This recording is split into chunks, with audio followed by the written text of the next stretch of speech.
Bonsoir à chacun. J'aimerais vous inviter ce soir à chercher l'épître de Paul envoyée aux Éphésiens, au chapitre 6. L'épître que l'apôtre Paul a envoyée à cette église dans la ville d'Éphèse, au chapitre 6, et j'aimerais qu'on puisse considérer les dons de Dieu pour le croyant en réponse à la prière. Alors que l'apôtre Paul conclut son épître, il va mentionner certains dons que Dieu peut donner aux croyants, des dons très utiles pour leur permettre de persévérer, de continuer dans les voies de Dieu, ce que notre Père Céleste désire nous accorder alors qu'on marche avec lui quotidiennement, ce que le Seigneur veut donner à ses enfants, ce qu'il veut produire dans leur cœur en réponse à leurs requêtes, et ce que Paul présentait aux Éphésiens pour les encourager dans leurs intercessions les uns pour les autres. Donc, dans Éphésiens chapitre 6, à partir du verset 19, si vous voulez suivre dans vos Bibles. Éphésiens chapitre 6, au verset 19, et Paul débute avec ses besoins. Il dit « Priez pour moi, afin qu'il me soit donné quand j'ouvre la bouche, de faire connaître hardiment et librement le mystère de l'Évangile, pour lequel je suis ambassadeur dans les chaînes. » Paul était en prison à cette époque.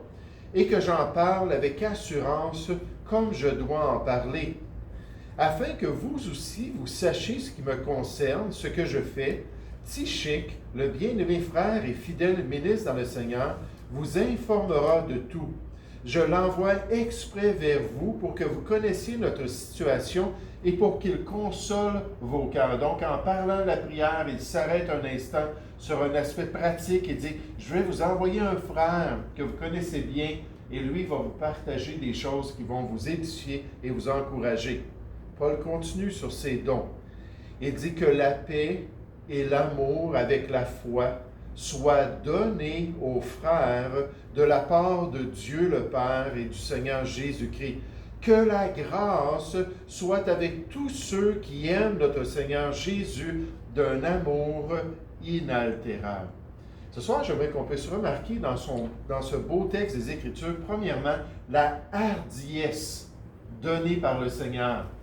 La hardiesse donnée par le Seigneur pour propager la vérité, pour nous permettre d'être de bons ambassadeurs de Christ, pour nous permettre d'être de bons témoins de Jésus-Christ. Le soutien divin pour évangéliser notre monde, la puissance de l'Esprit pour répandre la bonne nouvelle de Jésus-Christ, pour faire connaître les vérités de l'Évangile de Dieu, données en réponse à la prière. Et non seulement l'apôtre Paul priait pour ça personnellement, que Dieu lui donne cette grâce, que Dieu lui permette de bien présenter son message, mais en plus de ce cas, il dépendait des prières des autres. Il savait que quand on s'unit, Matthieu 18 au verset 19, on nous parle de s'harmoniser ensemble devant notre Père Céleste, que Dieu peut utiliser cela pour accomplir une œuvre dans notre vie. Dans Actes chapitre 4, lorsque les apôtres se sont fait arrêter et qu'ils ont été présentés devant le Sanhédrin, on les a menacés que s'ils continuaient à prêcher l'Évangile, qu'ils allaient être arrêtés et jetés en prison en permanence. Et ils sont revenus auprès des chrétiens, les apôtres sont revenus auprès de l'Église, puis ils ont partagé cela, et ils se sont mis à prier, ils ont dit « Et maintenant, Seigneur », au verset 29 d'Actes chapitre 4, « vois leurs menaces, la menace des Juifs, et donne à tes serviteurs d'annoncer ta parole avec une pleine assurance. » Donc, il savait qu'il fallait prier, il savait qu'il devait chercher la face de Dieu, le maître de la moisson, pour lui demander de leur faire ce don-là de hardiesse ou d'assurance. On nous dit au verset 31, « Quand ils eurent prié, le lieu où ils étaient assemblés trembla. Ils furent tous remplis du Saint-Esprit et ils annonçaient la parole de Dieu avec assurance. » Ils ont eu leur exaucement parce qu'ils se sont tournés vers le Seigneur. Et c'est ce qu'on voit aussi dans notre texte. C'est ce qui paraît. Encore une fois, Jean a promis dans Jean chapitre 4 au verset 2, « Vous ne possédez pas parce que vous ne demandez pas. » Et Dieu s'attend à une coopération. Dieu s'attend à ce qu'on s'approche comme co-ouvriers dans l'Évangile. et qu'on puisse avoir cette grâce-là alors qu'on lui demande de nous utiliser pour sa gloire. Au verset 19 de notre texte, l'apôtre Paul dit « Priez pour moi ». Donc, ça prend de la prière pour le progrès de l'Évangile, afin qu'il me soit donné. C'est un don qui vient de Dieu. Afin qu'il me soit donné quand j'ouvre la bouche, de faire connaître hardiment et librement le mystère de l'Évangile, pour lequel je suis ambassadeur dans les chaînes, et que j'en parle avec assurance comme je dois en parler. Dans Actes 1:8, le Seigneur a dit à ses apôtres, vous allez recevoir une puissance. Le Saint-Esprit va descendre sur vous et vous allez être mes témoins à Jérusalem, dans la Judée, dans la Samarie, jusqu'aux extrémités du monde. Ça prend la puissance et cette puissance-là a été donnée. Et maintenant, il faut demander au Seigneur de pouvoir l'appliquer dans notre ministère. Le pasteur A.B. Simpson a dit, « Notre Dieu a des ressources illimitées. La seule limite se trouve en nous. Nos demandes, nos pensées, nos prières sont souvent trop petites. Nos attentes sont trop limitées devant le trône de la grâce. » Et il dit tout simplement, écoutez, il y a tellement de potentiel extraordinaire qu'il faut s'approcher de Dieu avec assurance, sachant que Dieu peut faire de grandes choses dans notre vie. L'évangéliste Winky, qui appellerait son enfant Winky, mais Winky Pratney a dit, le Saint-Esprit est le don de notre Sauveur à son peuple, en parlant de la puissance de l'évangélisation. Son œuvre de plénitude et son onction de soutien des croyants est un baptême d'amour qui donne la puissance pour rendre Jésus réel dans nos cœurs et pour rendre Jésus connu par les autres alors qu'on dépend de Dieu. Demandons cette hardiesse, demandons cette liberté, demandons cette puissance-là au Seigneur et c'est ce que le Seigneur veut donner à ses ambassadeurs. Il veut qu'on ait cette assurance-là pour bien représenter son royaume et bien le glorifier alors qu'on partage la bonne nouvelle de Jésus. Maintenant, j'aimerais vous faire remarquer une liste de dons aussi qui vient de notre gracieux Père céleste et qui est mentionnée par l'apôtre Paul. L'apôtre Paul parle de la paix, l'amour et la foi. Wow, quel beau don venant du Seigneur! La paix, l'amour et la foi. La paix qui est nécessaire dans nos moments difficiles en tant que disciples de Christ. L'amour qui soutient nos efforts relationnels avec autrui. Et la foi qui nous permet de continuer à marcher selon la volonté de notre Père céleste, en voyant les choses selon sa perspective, en marchant par la foi. Et ce sont des éléments que Dieu veut donner aux chrétiens. Regardez dans Éphésiens 6 au verset 23. Paul dit que la paix et l'amour avec la foi soient donnés aux frères. Encore une fois, des dons venant de la part du Seigneur, de la part de Dieu le Père et du Seigneur Jésus-Christ. Et dit, je termine cette épître, puis je considère votre marche chrétienne, je considère les épreuves, puis les difficultés, puis les victoires, puis les défis spirituels. Après tout, au verset 12 d'Éphésiens chapitre 6, il a dit, on n'a pas à lutter contre la chair et le sang, mais on a à lutter contre les principautés, puis les autorités, puis les esprits méchants dans les lieux célestes. On est dans une guerre spirituelle, puis il dit, là, voici ce que Dieu veut vous donner. Il faut lui demander qu'il vous le donne, qu'il vous donne cette grâce, qu'il vous donne cette capacité de pouvoir marcher dans les voies du Seigneur. Regardez avec moi 2 Thessaloniciens, chapitre 3, lorsqu'on parle de la paix. 2 Thessaloniciens, chapitre 3, où on nous présente le fait que Dieu peut nous donner une paix extraordinaire. Est-ce que quelqu'un qui se rappelle de Philippiens 4 au verset 6 par cœur, qui parle des inquiétudes? Philippiens 4 au verset 6. Oui, ne vous inquiétez de rien, mais en toutes choses, faites connaître vos besoins à Dieu, qui donne à tous simplement et sans. Pas tout à fait, mais tu as eu le début. Donc, ne vous inquiétez de rien, mais en toutes choses, faites connaître vos besoins à Dieu par des prières et des supplications et avec des actions de grâce. Et au verset 7, on nous dit, et la Paix de Dieu. En échange de nos inquiétudes, de nos tracas, et la paix de Dieu, qui surpasse toute intelligence, gardera vos cœurs et vos pensées en Jésus-Christ, gardant les regards sur Jésus et pas sur les montagnes ou les problèmes de notre vie. Dieu peut nous garder par cette paix-là. Et dans 2 Thessaloniciens, chapitre 3, c'est ce qu'il dit. Encore une fois, un souhait de l'apôtre Paul révélant le plan de Dieu. 2 Thessaloniciens 3, au verset 16, il dit que le Seigneur de la paix, celui qui règne sur la paix du croyant, celui qui est souverain, celui qui domine sur notre expérience personnelle, que le Seigneur de la paix vous donne lui-même la paix. Et l'idéal, c'est en tout temps et de toute manière. Toute circonstance, toute expérience, tous les effets de notre marche avec Dieu, Dieu peut nous donner la paix en toutes choses. On nous dit que le Seigneur soit avec vous tous. Donc, Paul parle, écoutez, Dieu peut vous faire ce don. Avez-vous des problèmes intérieurs? Avez-vous des soucis? Est-ce que vous êtes troublé? Est-ce que vous vivez de l'oppression spirituelle? Dieu peut se manifester par une paix extraordinaire parce que c'est celui qui a ce don-là à offrir à ses enfants. Maintenant, il mentionne la paix, et il y a un autre don, c'est le don de l'amour.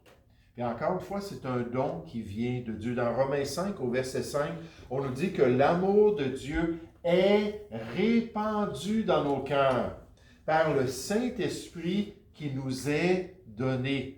Donc, on a cette source-là d'amour à l'intérieur de nous. Si nous sommes sauvés, si nous sommes chrétiens, puis j'ai bien confiance qu'on l'est tous, et j'espère même que dans le restant de l'Assemblée, peut-être les gens qui nous écoutent ce soir, qu'il y a plusieurs enfants de Dieu, mais Dieu nous dit que cet amour-là peut être produit par l'Esprit. Colossiens 1 au verset 8 nous parle de l'amour que l'Esprit avait répandu dans le cœur des chrétiens à Colosse. Et Dieu veut nous faire ce don-là de l'amour. Il veut répandre cet amour-là dans notre vie. Galates 5 au verset 22, on voit que c'est encore le Saint-Esprit, alors qu'on nous dit que le fruit de l'Esprit dans ses 9 manifestations, c'est l'amour. Comment est-ce qu'il se manifeste? Comment est-ce qu'il agit? Il nous remplit d'amour. Éphésiens 5 au verset 18 nous dit de ne pas s'enivrer, mais au contraire de laisser l'Esprit nous remplir de sa présence. Et nécessairement, Dieu est amour, nous remplir de cet amour-là. Donc, on voit ici l'importance de pouvoir avoir la paix de Dieu. On voit ici l'importance de pouvoir être motivé par l'amour. Et dans les Écritures, comme dans ce passage, on nous dit l'amour avec la foi. Dans 1 Timothée chapitre 1, verset 14, Paul dit « Quand j'ai accepté le Seigneur, quand j'ai reçu miséricorde, Dieu me donnait cet amour-là avec ma foi. » Alors que Dieu nous permet de croire en lui, nous permet de marcher par la foi. La paix, l'amour et la foi comme des dons qui viennent de notre grand Dieu pour nous permettre d'être victorieux et d'accomplir sa volonté. Le pasteur Warren Wiersbe, et probablement vous avez remarqué que je le cite régulièrement. Quelqu'un m'a contacté il y a quelque temps pour me demander « Est-ce que tu connais vraiment le pasteur Wiersbe? » J'ai dit non, pas personnellement, je ne l'ai jamais rencontré, tout cela. J'ai lu ces différentes séries d'études qu'il a fait. Mais il dit « Est-ce que tu sais qui il est? » Là, j'ai dit « Oui, je comprends. C'est un néo-évangélique. » Puis les néo-évangéliques sont plus libéraux que nous dans certaines choses. Mais j'ai dit, dans la grande majorité de ce que j'ai vu, la plupart du temps, je vais le consulter quand je cherche des références. Puis des fois, je me dis, non, j'aime pas ce qu'il a dit là, je trouve pas que c'est correct. Je le mets de côté. Ça, en anglais, on appelle ça « eat the meat and spit out the bones ». Donc, mange ce qui est bon, puis mets de côté ce que tu considères moins que bon. Puis, mais pour la grande majorité du temps, le pasteur Wiersbe a un don d'enseignant. Il rend les choses tellement palpables, tellement comprenant, je l'apprécie beaucoup. Mais il dit concernant cette réalité d'Éphésiens chapitre 6, il dit « Quel encouragement de faire partie de la famille de Dieu, parce qu'on prie comme Paul priait pour les Éphésiens, puis il priait pour lui, mais c'est ça l'Église de Jésus-Christ. On prie les uns pour les autres, on prie pour tous les saints, Éphésiens 6 au verset 18. Mais quel encouragement de faire partie de la famille de Dieu. Nulle part dans le Nouveau Testament, nous trouvons un croyant isolé. Les chrétiens sont comme des moutons, ils affluent ensemble. L'Église est une armée et les soldats doivent se tenir ensemble et se battre ensemble, pas les uns contre les autres, mais former une armée et combattre ensemble dans les voies de Dieu. Il dit, notez les mots que Paul utilise en terminant cette lettre. La paix, l'amour, la foi, la grâce, on y arrive dans un instant. C'était un prisonnier de Rome, mais il était plus riche que l'empereur. Néron n'avait pas les caractéristiques de la paix, n'avait pas les caractéristiques de l'amour pour autrui, n'avait pas les caractéristiques nécessairement de la foi en Dieu ou du soutien de Dieu. Quelle que soit notre situation, en Jésus-Christ, nous sommes bénis de toutes les bénédictions spirituelles. Et Paul dit, j'aimerais tant que vous laissiez Dieu se manifester en vous. J'aimerais tant que vous laissiez Dieu faire ces œuvres-là à travers vous pour pouvoir développer ces beaux dons-là dans votre vie. J'aimerais juste terminer ce soir en parlant d'un grand don qui nous est mentionné à la fin de cet épître. Et encore une fois, on voit le souhait de Paul pour les chrétiens qui sont fidèles, alors qu'il décrit la grâce de Dieu dans notre vie de tous les jours.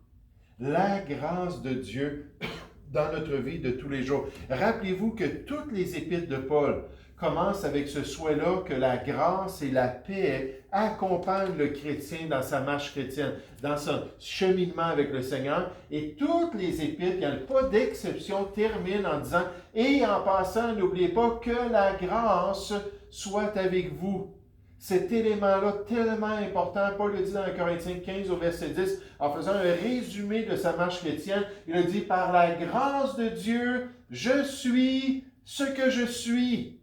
Et sa grâce n'a pas été vaine envers moi, loin de là. Et j'ai travaillé plus que tous les autres chrétiens, mais non pas moi seulement, mais la grâce de Dieu qui agit en moi. » Regardez au verset 24.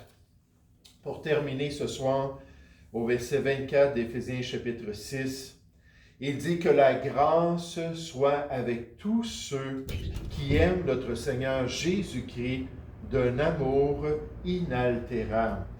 Et là, ici, c'est frappant parce qu'il y a une condition qui est présentée pour avoir la grâce de Dieu. Il ne dit pas que la grâce soit avec tous les chrétiens, ou que la grâce soit avec tous ceux qui sont en Jésus-Christ, ou que la grâce accompagne tous ceux qui font partie de l'Église. Il dit non, que la grâce soit là pour tous ceux qui aiment notre Seigneur d'un amour inaltérable. Et c'est pour ça que je mentionne ici que cette grâce-là est pour les croyants qui sont fidèles. Dans les Écritures, d'après 1 Jean, chapitre 5, au verset 3, on nous dit que l'amour de Dieu consiste à garder ses commandements. Ça consiste à être obéissant. Ça consiste à faire plier sa volonté au plan de Dieu, à la volonté de Dieu. Ça consiste à marcher selon les Écritures. Jésus a même dit dans son ministère, « Si vous m'aimez, gardez mes commandements. Hein, soumettez-vous à mon plan. » Puis ça va être un vrai amour. Puis on nous dit que tous ceux qui ont un amour inaltérable, tous ceux qui marchent sincèrement avec le Seigneur et persévèrent dans ses voies et sa volonté, peuvent s'attendre à recevoir une grâce de la part du Seigneur. Et c'est pour ça que j'aime beaucoup Romains 8 au verset 28, mais je pense qu'il faut bien l'interpréter. Dans Romains 8 au verset 28, ça nous dit « Nous savons du reste que toute chose concourt au bien des chrétiens. » Est-ce que c'est ça que ça nous dit? Non, ça concourt au bien de ceux qui aiment Dieu, de ceux nécessairement qui sont appelés selon son dessein. Mais si on nous parle que si on ne marche pas avec Dieu, puis si on n'est pas obéissant, puis si on est un enfant rebelle, au lieu de s'attendre à la grâce de Dieu, Dieu va être obligé de nous résister dans notre orgueil, Dieu va être obligé de nous châtier dans notre égarement. Et à ce moment-là, ça ne concourt pas nécessairement à notre bien, plutôt qu'à notre redressement.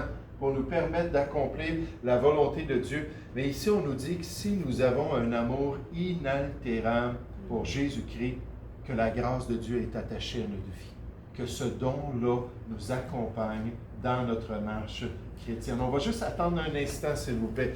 Jameson, Fausset et Brown ont dit concernant ce passage, on peut comparer cette grâce merveilleuse prédite par l'apôtre Paul avec la malédiction qui est promise aux chrétiens qui n'aiment pas sincèrement le Seigneur Jésus.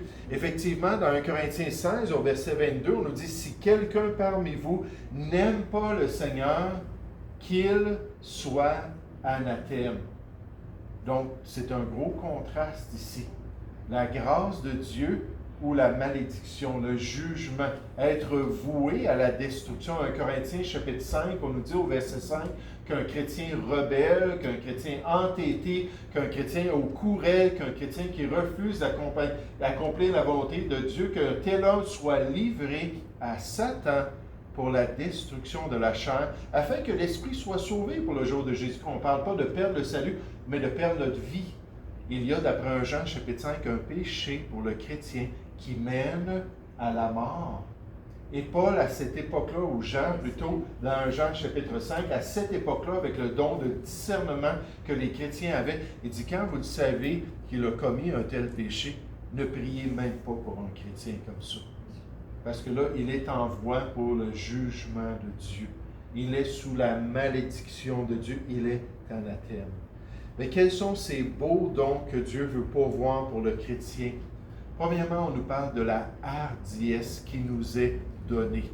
Cette assurance-là, cette capacité-là de se tenir debout avec la vérité de l'Évangile et de glorifier le Seigneur. Quels sont ces beaux dons-là? On nous parle de la paix, l'amour et la foi qui peuvent être donnés pour soutenir la marche du chrétien et l'encourager dans ses voies. Et finalement, on mentionne la grâce. La grâce qui est tellement nécessaire. La grâce que l'apôtre Paul désirait dans la vie de chacun des enfants de Dieu. Des fois, il disait, surtout aux Corinthiens en particulier, il disait, est-ce que vous voulez que j'aille chez vous avec une verge et que je vous prouve que j'ai la puissance de Jésus-Christ dans mon ministère, ou que j'aille chez vous au contraire, parce qu'on n'est pas là pour détruire la vérité et l'œuvre de Dieu, et que j'aille chez vous pour vous soutenir dans les voies du Seigneur. Et nécessairement, l'apôtre Paul préférait, comme il l'a mentionné dans chacune de ses épîtres, que ce soit la grâce de Dieu, plutôt que de son jugement, qui puisse accompagner les enfants de Dieu et les aider à accomplir la volonté de Dieu. Donc, on va s'arrêter avec ça. On va prendre maintenant un temps de prière.